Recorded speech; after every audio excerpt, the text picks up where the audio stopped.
Hey, welcome to On the Mic. My name's Mike Goldman, and today my guest on the show is a branding superpower. He is the chairman of a company that's been around for over 130 years, launching international brands into Australia like Moccona Coffee, Chupa Chups, Gillian Chocolates, Betty Crocker, Mentos, Fisherman's Friend, Tabasco Sauce, and so many more, delivering retail sales of well over $300 million.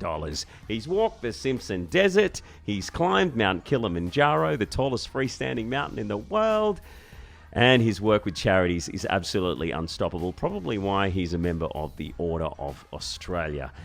He also is one of the most accomplished and humble men you could ever meet. He's got a brand new book. It's called Brand New, Brand You, which is something that's really important in these uncertain times with so many people losing their jobs, businesses closing down. It's a great time to speak to someone like this with such an incredible brain. Garry Browne, welcome to the show. How are you holding up? Thanks, Mike. I'm holding up pretty well. Obviously, very concerned with what's going on in the current environment, but looking forward to getting through it. It is a challenging time for the community, and resilience is what will get us through. It is crazy times, Andy, but you're well, your family and everything's okay? Yes, absolutely, and I continually check in on them and as many friends and colleagues as possible. And so I guess you're working from home like everyone else. How are you handling that? I've learnt the meaning of cabin fever, which I probably didn't know what it was like, but I'm coping pretty well under the circumstances. What are you doing? How are you coping with that? So you've just got to go out and keep your running going and your cycling going. You're allowed to go out once a day, and that's keeping me refreshed and certainly allowing me to make contact and engage with people around the country. And I guess, setting goals and things to look forward to. Like, I mean, you've climbed Mount Kilimanjaro, you've walked the Simpson Desert. You're just sort of setting the next goal. What are you going to do? Climb Everest? I think Everest might be too far away at this point in time. I would certainly love to, but I think it's something for the years to come, not in the immediate future. Okay, let's get down to business here. COVID-19 is one of the most shocking things to ever happen to the world. The economists are predicting that a bigger depression since the Great Depression, World War II, World War I. I mean, it's constantly changing every single day. And how are businesses supposed to adapt? And what would you suggest to them in terms of their personal brand? Well, very simply, I think from a business perspective, they've got to maintain their leadership and ensure that they are true to their values and their ideals, look after their staff, retention of their business where possible, and plan for when we do come out the other side. Well, we will come out the other side. It looks like the curve is flattening. It's turned into a bit of a police state where you are in New South Wales. What's it like out there on the streets? It's pretty quiet at the moment. If you're going to work, you're okay. If you're doing much else, you're better off being indoors and looking after your family and trying to find new ways to learn, to connect and grow.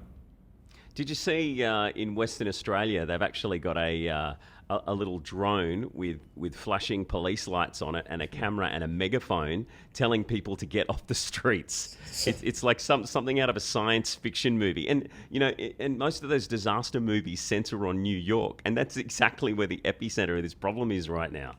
Absolutely. But I think it is critically important that people do as they've been asked, and that is to isolate where possible. It does show that we are such a wonderful country when it comes to freedom. And many other countries, take Singapore, for example, certainly there's a more compliance type of mindset that we don't have in this country. Yeah, well, I mean, Singapore, Japan, Malaysia, I mean, they've whacked the masks straight on. I mean, they were set up since SARS happened. So they're more prepared. And if you look at the curve, like we're on the same trajectory as Italy, sort of starting to head down a little bit. But those countries have got it sorted out. No, it's very sad. Very, very sad. Hey, all right, well, let's get into it. How would someone protect their brand or look at ways to change it in the face of something like COVID-19? Well, I think with the dominance of COVID-19, trying to really get ahead of the pack is incredibly difficult. But there are opportunities because we are overwhelmed and dominated by this virus, and in terms of messaging, news media, etc. So people are certainly looking for other knowledge, information, and getting your brand ahead of the pack. And especially if you're in one of those industries where you can support and enhance the community to protect themselves accordingly, then you've got a great opportunity to build your brand even further. If you're not there, then you have to find ways to actually be of use and benefit that would give people a reason to actually recognise and learn more about your brand and what you can do. Okay, this is probably the most important question for this whole interview.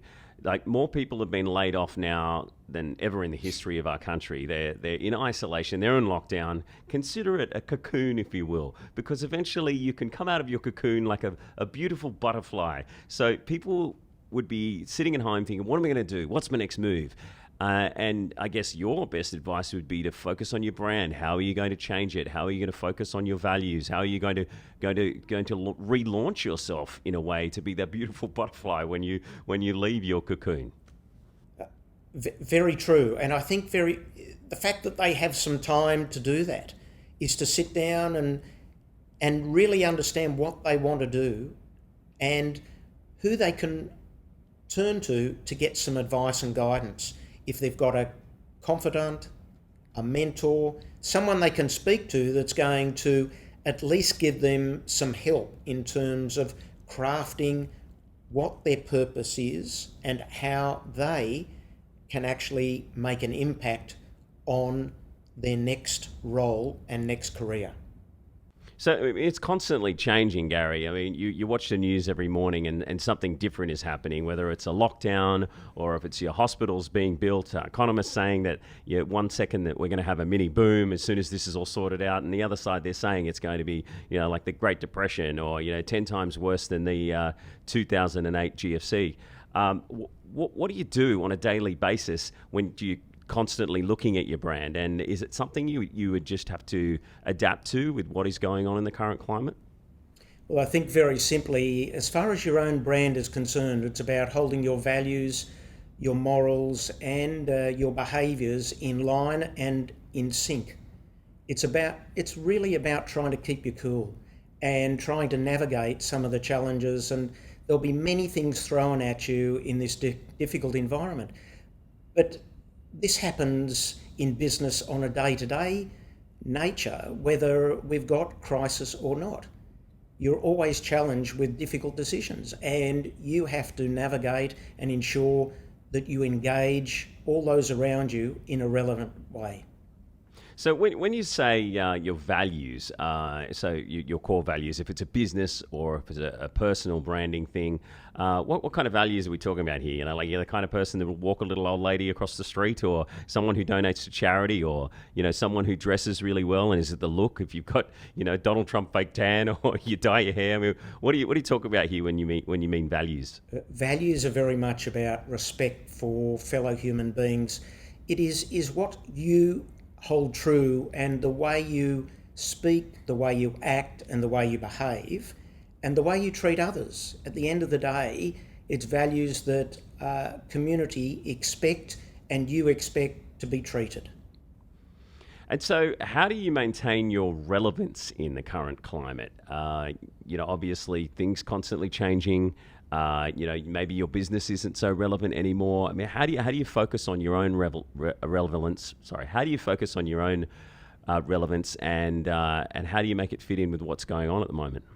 Well, I think firstly you have to understand who you're relevant to, and very simply reaching out to those people who you can support and help, whether it be in the community and that they require some sort of mentoring.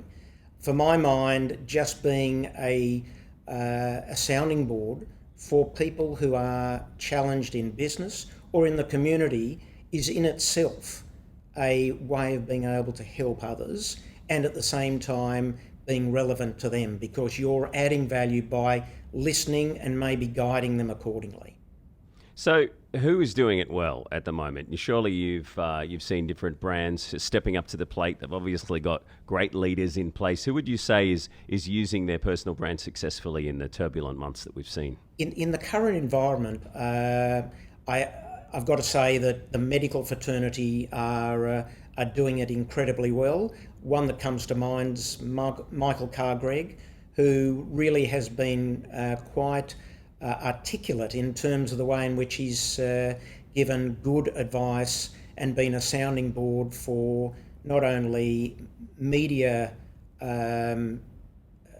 interviewers but also to the community generally, and has been, and is really, his brand is very much about helping and articulating from a medical perspective the psychological aspects of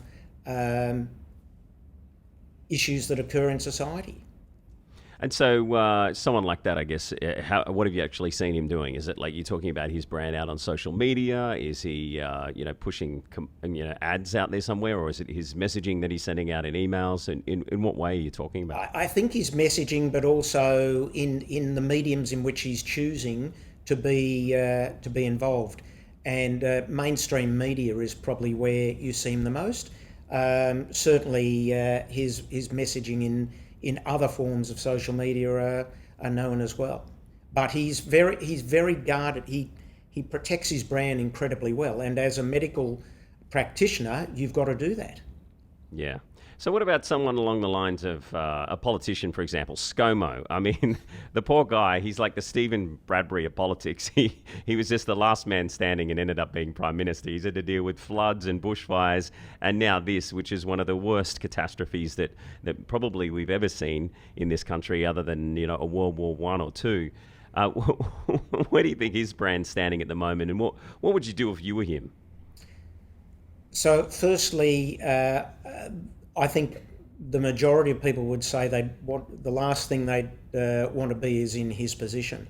But very clearly, he's demonstrated very strong leadership. He has taken decisions with engaging national governments or state governments on a national basis.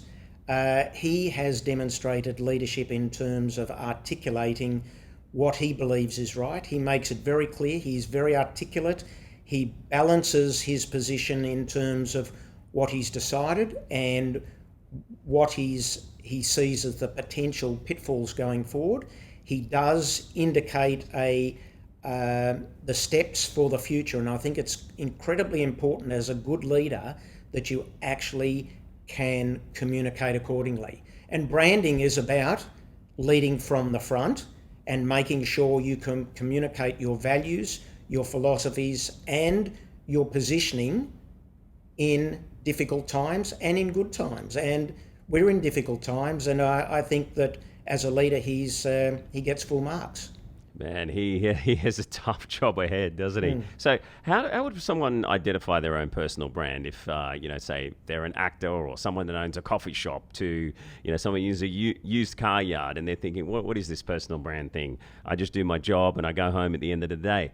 How do you identify who you are and what you stand for and your values to identify your own personal brand? Some people are a natural at it and they understand what their purpose is in life. Others struggle with it and really need to consult and discuss if they are interested in trying to build a personal brand, with those who they see as being relevant, whether it be close friends, confidants, etc. I often encourage people to sit down and work out what are their strengths and what are their weaknesses in terms of trying to position themselves so they are unique if they want to try and be more relevant than what they are in their current job.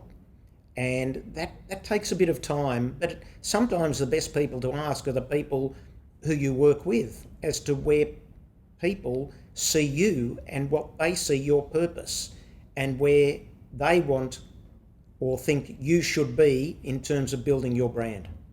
So what's that just saying to someone, hey, what do you think my brand is? What do you think my values are? How do you see me? Because I mean, in the acting world, because I'm an actor, and we have this this little exercise that we do where we try and go to people who don't know us and say, just looking at me right now, what do you see? And people go, you could be a doctor, or you could be maybe a police officer or something like that. So if someone doesn't have a personal brand, what kind of questions do they ask their friends and family to figure out their own brand?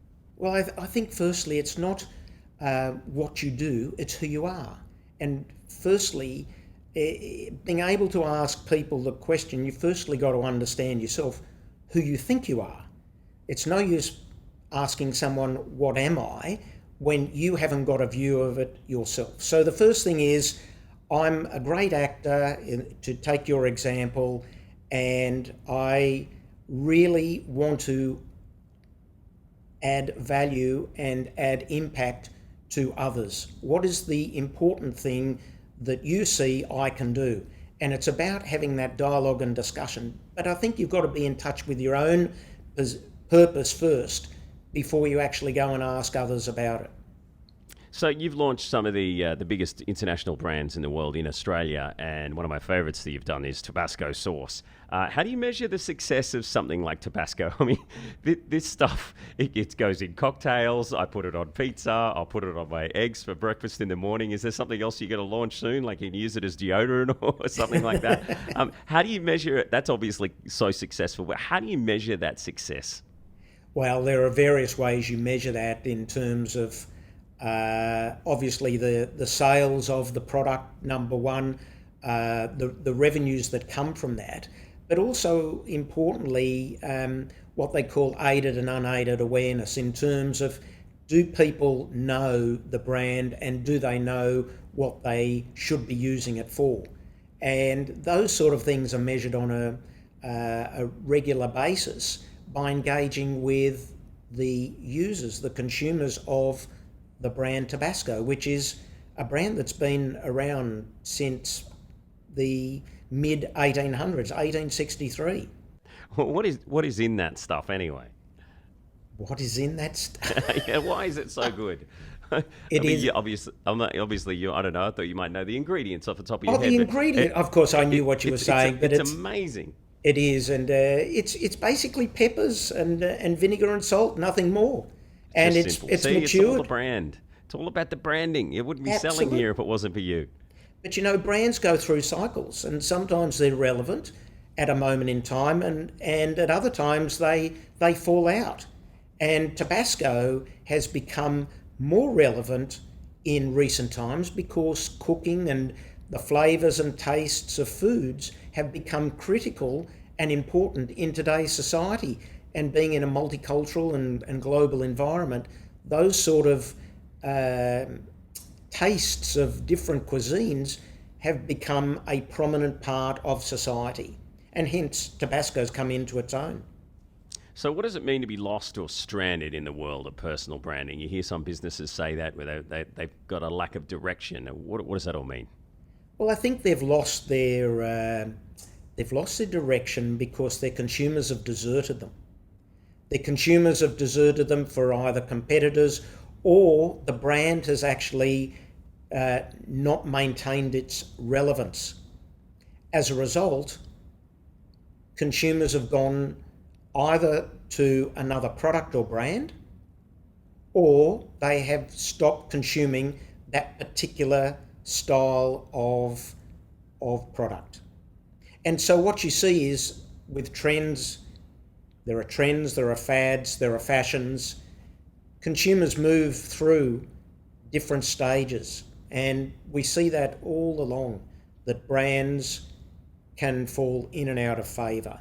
But when they're stranded, the chances of getting them back on track become incredibly difficult unless they reinvent themselves and be able to stand for something that is in demand by the consumer.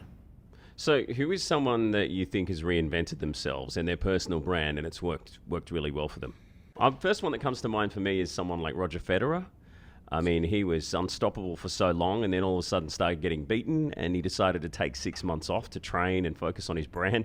And he didn't just come out as an amazing player and become unbeatable again. He's come out with a new logo, new brand, new clothing, and in so many ways, he just absolutely reinvented himself. You got any other people like that you can think of off the top of your head? You're absolutely right. And just taking Roger Federer further, because whilst he fell in and out, his performance also improved. But he then not only reinvented his logo, he actually aligned himself with other brands that were also on a strong trajectory, like Rolex, for example, and Uniqlo, who are brands that probably in the past weren't well known, but now are far more prominent. Uniquely, that's the clothing brand. The retail, yeah. Is that another one of your clients? How many have you got now? No, it's not one of mine, but it's certainly a fabulous brand, isn't it? You're fishing for new brands. What's a brand that if you could have right now, you would be targeting? You know, something that you would love to have in your quiver of brands that you represent. Well, that's a really interesting question, because there is such a variety on the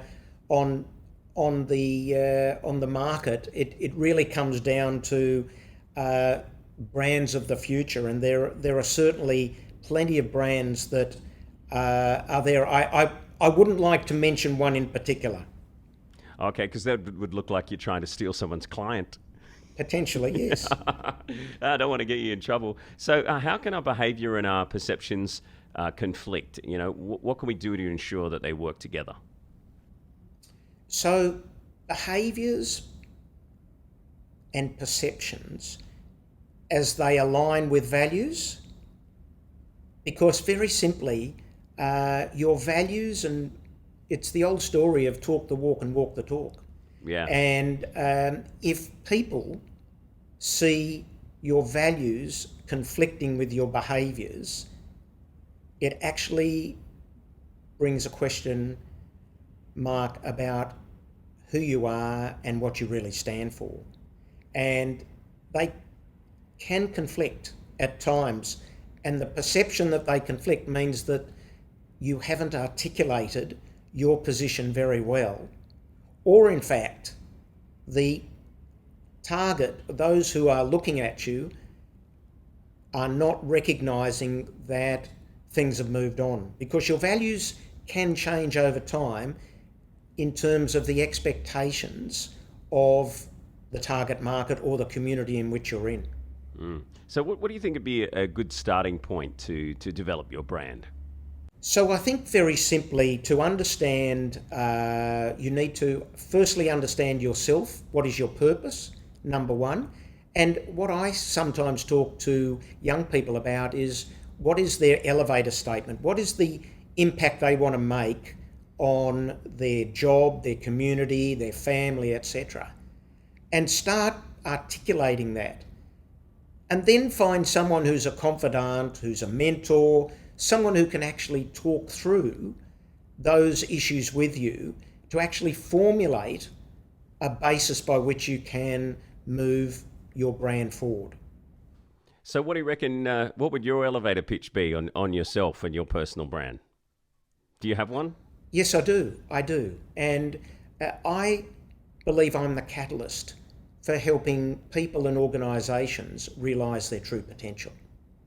That's great. Short, sharp, to the point, says exactly what you are. So I think if someone was going to say what their mantra is, if you will, it could be another way to put it.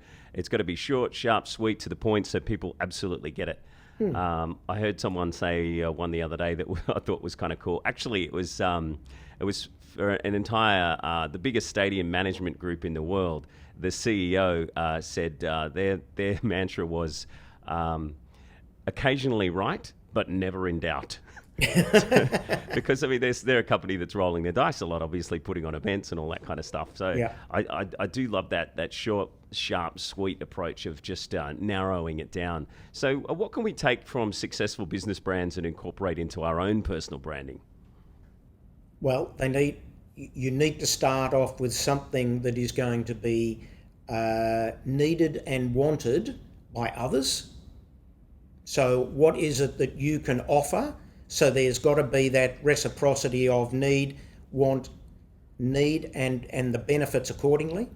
It's about guarding it and protecting it. It's about walking the talk and talking the walk.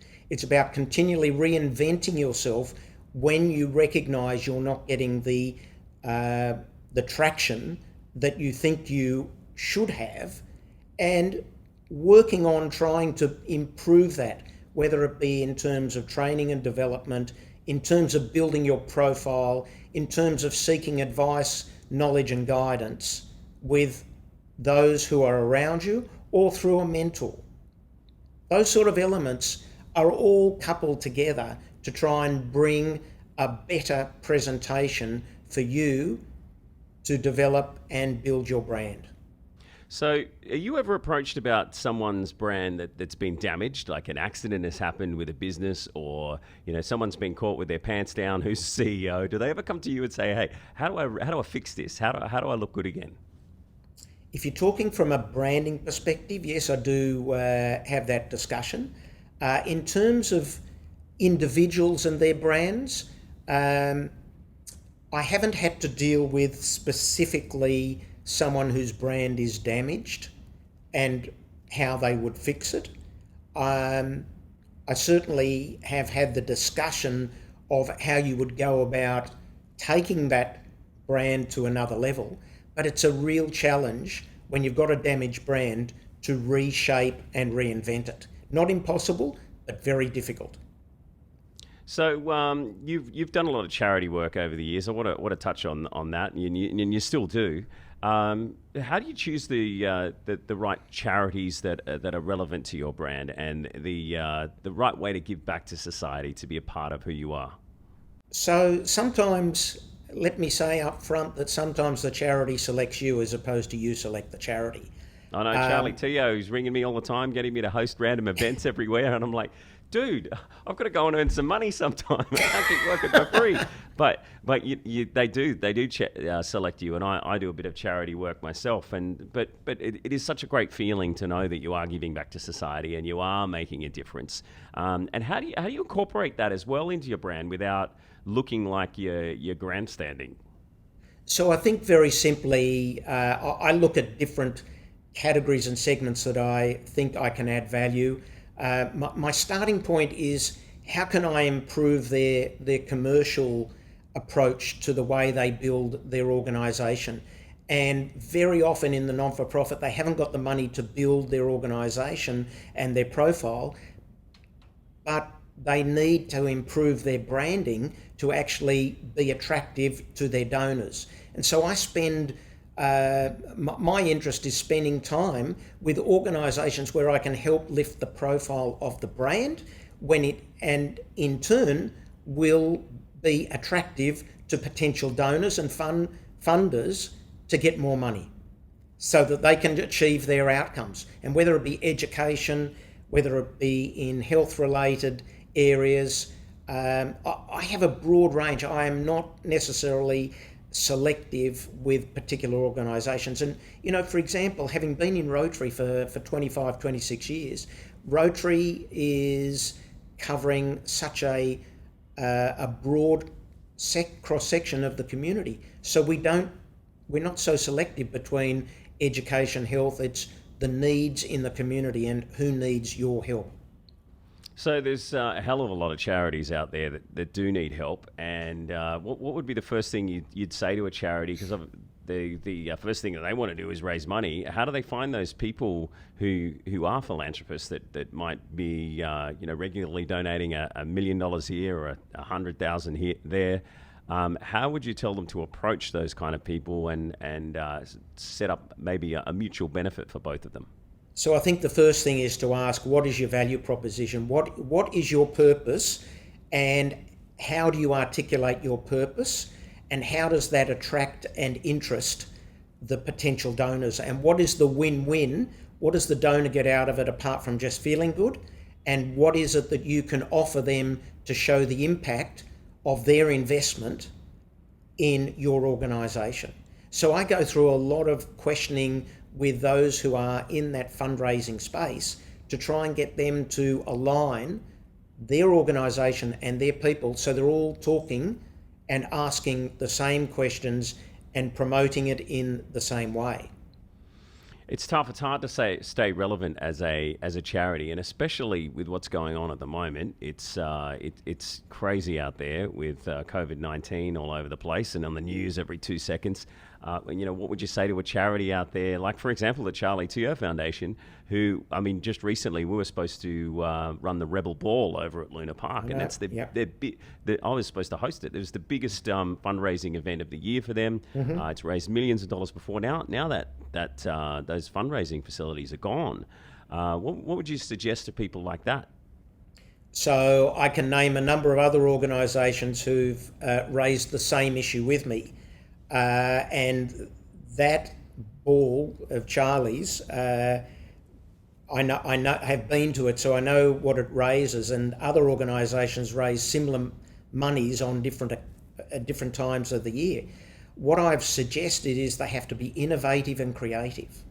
They have to think about, if there is no ball, what can they do that's going to generate another form of revenue? And one of the suggestions I've made on this other organisation, which is probably something Charlie should consider, is having an online Zoom event so that you can have a virtual event and promote it in such a way.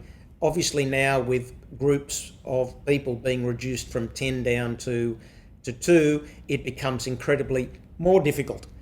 I think that could work. Absolutely. Yeah, tell everyone they're not allowed to be in the Zoom unless they've obviously paid their ticket price and they're wearing a black tie. So all these people at home have to be dressed up, and then all of a sudden they can full screen entertainment from Jimmy Barnes, Dave Hughes doing his comedy, and then they can just show all the different items up for auction on screen. So it's like an online auction with amazing things. Absolutely, and they've got the database of those people who were going to attend or attended last year, and you still have the event on the night, and then everyone has it within their own homes on that particular night. Get Deliveroo as a sponsor. They can do all the catering. Correct. It can easily work. I reckon that's a great idea. We're definitely going to do that.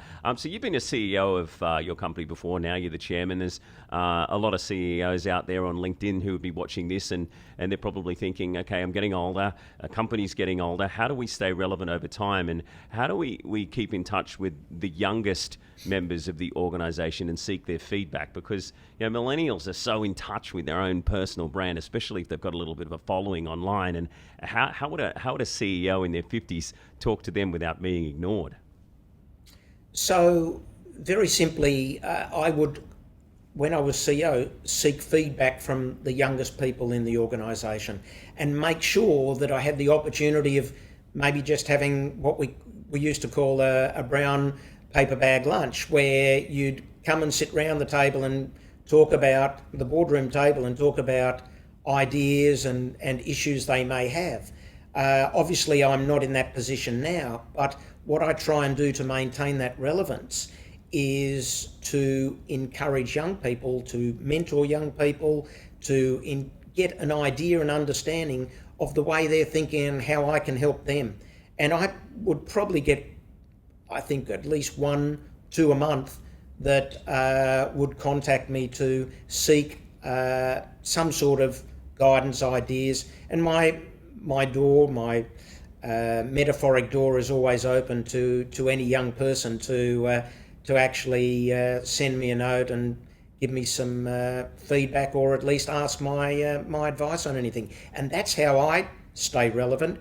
At the same time, it is certainly satisfaction in helping a young person get to the next step in their career. Do you ever learn anything from them? Always. What kind of things would you learn from them? I mean, obviously, the latest social media craze might be TikTok, or you were talking about Zoom, but I know all the kids are getting on House Party right now. So Right. is that what you mean in terms of what they're doing, or what they're listening to, or how they're consuming media? Are they the kind of questions you ask if you're a CEO talking to a young person in your organisation? But it's also, that's true, you do get that feedback as well and knowledge, but It's actually the way they think and their thought process of what they define as, for example, what their values are or what they see as important, what their behaviours are, and also how they define loyalty and elements which, if you go back 10 or 15 years, the expectations have changed significantly. So when I was growing up, and I had a totally different view of the world to what young people have today. Yeah, there's different expectations when you're a young person who's, say, 19 to 22 working for a big organisation, as opposed to what the CEO would expect. I mean, how do you deal with conflicting values with employees and colleagues? Well, I think you have to continually check in with all people within the organisations as to whether they recognise the values are relevant for today and whether they live and breathe those values. Because the values shift over time, but they shift in terms of their relevance and meaning. That doesn't mean you lose them, it just means there's a shift.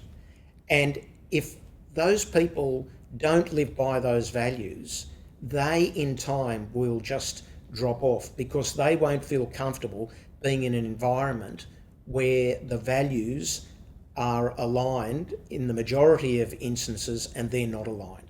Well, technology is changing every day. There's always something new being invented. There's a new app, a new computer system, a new way to do business. How is technology impacting our brands on a daily basis?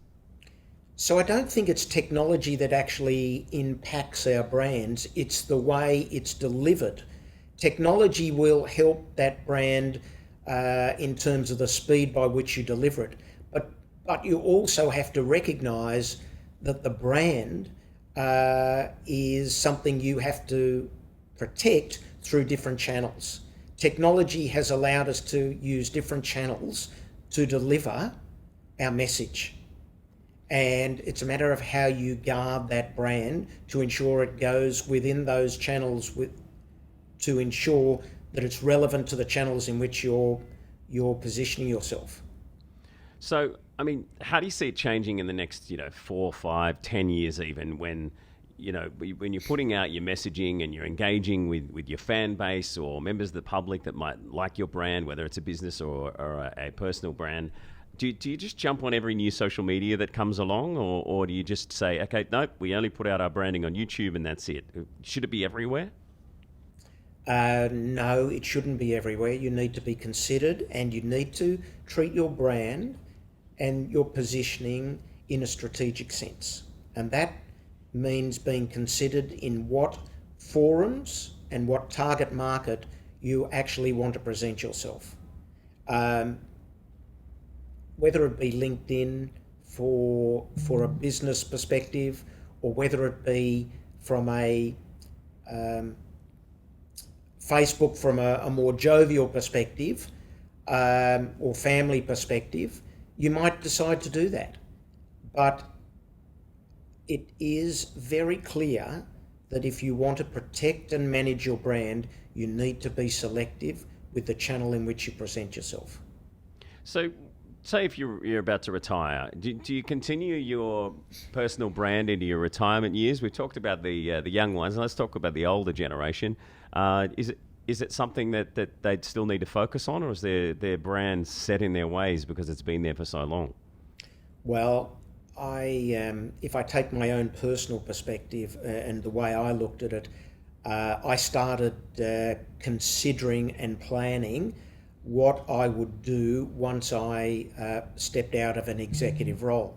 That took quite some planning in terms and soul searching to understand, and to some extent that's how this book came about, in terms of recognising I had a brand that could add impact and value to certain parts of my life and certain parts of the community. But I think you've got to plan it, number one. Number two, you don't have to become extinct in terms of your brand and start again. You actually have to reinvent yourself and maintain that relevance. so that after you do leave your executive career, that you have worked out that you want to mentor people, you want to be an authority in a particular area, you want to advise and help those and work in that space that may be relevant to your previous career. All those things need to be considered and planned accordingly. So, in the trade media perspective, if you were to market someone else's personal brand in an effective way, how would you do that if you were marketing someone else's in the media or trade? Well, I think firstly, you've got to understand where they've been, that they don't have any skeletons in the closet, that you can help them build on what they've developed over the years. But I think it is important for them to articulate what their purpose is and what impact they want to make for them, the community, and for themselves going forward. What's a big no-no if you're marketing someone else's personal brand? Don't compare yourself to others. Focus on the strengths of what you have as a brand and build on that. So I also heard some people go by the philosophy, don't team up or focus on a bigger brand to work with you. Why would that be? Don't focus on a bigger brand. Don't work with bigger brands to promote your own smaller brand. You should just focus on your own. That's correct. Very simply, there needs to be a balance, because if your brand isn't balanced with the other brand you're partnering with, you will get smothered and you will be dominated, not necessarily because that's the intent, it's because the brand would overshadow what you're trying to achieve in terms of building your brand. It really needs to be balanced. Unless it's, I guess, social media perspective or an influencer, teaming up with another influencer that has 1 million followers and you've only got 10,000. And if you're getting on their channel, then all of a sudden, the brand association could help you. It can, but then you need to be the hero. And so it's actually about the strategic intent of your brand and how you use it. An influencer certainly has a great brand, but if they are pushing a brand, your brand, for example, and you're the hero, then that can work very well. You just got to make sure you're the hero and they're not stealing your good idea, which I guess can happen, and them looking good and saying, oh, by the way, this person had something to do with it. Correct. Yeah, right. What do you think about the whole influencer culture thing and developing their own personal brands? Are you seeing influencers making mistakes that are detrimental to their personal brand? And what successes would you be seeing? So influencers are an interesting marketing tool, if I can put it that way. They're very good at building brands and getting brands into the market. If they haven't used the brand, it does or can look somewhat artificial. Being passionate and committed to the brand they're promoting would make and does make the world a difference. If they don't have that commitment, it does cause potential damage to the brand they're trying to promote. So what do you like? Any influencers out there that you might follow? And what social media are you on? Do you do everything? You're just a Twitter man, or you're a LinkedIn guy? I do LinkedIn. I don't do yes, it. The Jewish dating app.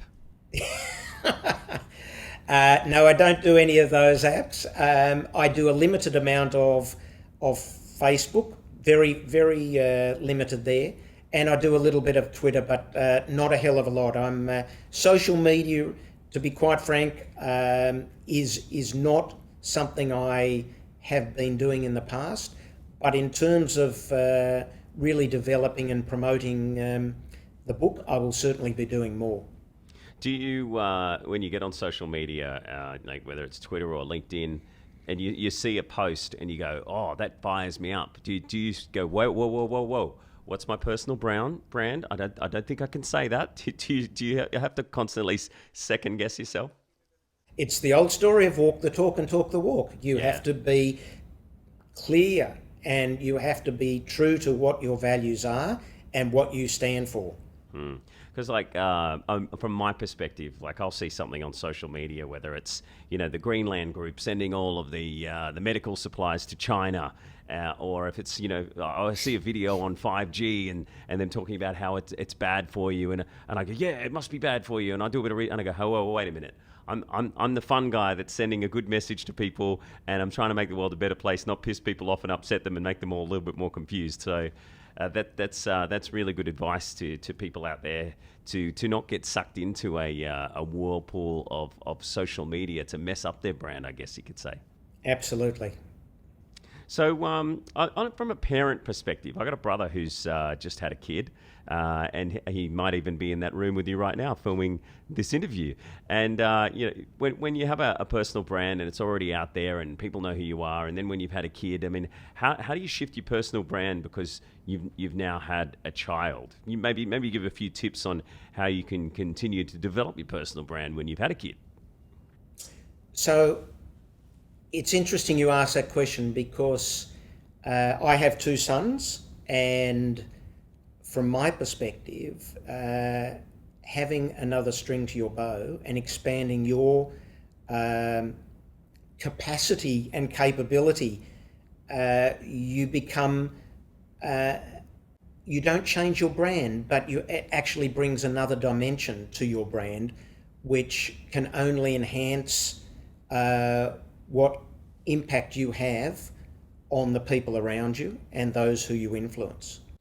I can only think that it is a great learning experience for every parent to be able to manage and develop young people to a point that you can see them achieving and realising their own potential, for you having been able to lead them down that path and take them on that journey. So you actually are learning every day how to do what you have been taught, but you're doing it in your way and you're building your brand accordingly. So when you have a kid, like Lucas has, my brother, and you're building your brand around having a child as well as being a consummate professional and doing your job really well. How do you make that personal brand a good thing and lucrative to people wanting to employ you? So, apart from the skills you've developed in your role, you have also developed another string to your bow, being a parent. And everyone knows that parenting is a challenge. If you are able to develop a career and have patience and tolerance and acceptance of those around you, you actually become stronger when you're presenting yourself to a potential employer, because you have more capacity and capability to achieve your role and still have a family. So what about that family? And when the kids start growing up, when do you start talking to a kid about a personal brand? Is it something that should be taught in schools, do you think? I think that it is taught in an unconventional way now, but I think it's also an opportunity to develop their confidence and build those young people up, because many young people, and I'm sure you recall, you had dreams of all sorts when you were growing up of who you wanted to be and who you aspired to be like. They're the times when those sort of dreams and thoughts and ideas should be harnessed and encapsulated in a discussion with young people of how they should be framing and shaping their future. So what age do you think is a good age to start focusing on your personal brand? As a kid, like probably 13, 14. I mean, my little sister, Ali, she's 10, and she's jumping on TikTok every day, and she's doing all these dance routines. I'd say that's her personal brand right now. And, she's probably thinking about, where she wants to head with it and where she wants to go. Is that too young? Not necessarily, but I think it starts of when they understand what is right and wrong and understanding what values and behaviours are. And that plays into how you actually develop into a young person or into an adult based on those strong foundations that your parents would have taught and shared with you. And how do you get your kids to focus on their personal brand? How would you approach it if you're talking to like a 13, 14-year-old kid? Well, very simply, when they're when they are either going to receive some pocket money for work they do, or they actually going to get a job in a supermarket as a young person. They probably have to be 16 or thereabouts. Then very simply, the question is, why would they employ you? It's asking the right questions of young people to make them think about how they would look at themselves if they had to employ someone. It's such a bizarre thing to think about, like a kid having a personal brand. And little Timmy, I see you're struggling with your personal brand. Let's have a chat about that. I mean, it's like you're a CEO talking to one of the people who work for your organisation. Yeah, but obviously you don't talk of it as your personal brand. You talk about it as you, little Johnny. What is it that makes you who you are? And that sometimes comes about through young people building their confidence and being known for particular things that they're good at school, or whether they're a good runner at school, or whether a good footballer. All those sort of things play into the character of the young person. And, to the end of the day, whether it's a brand or whether it's your character, for a young person, that probably means the same thing.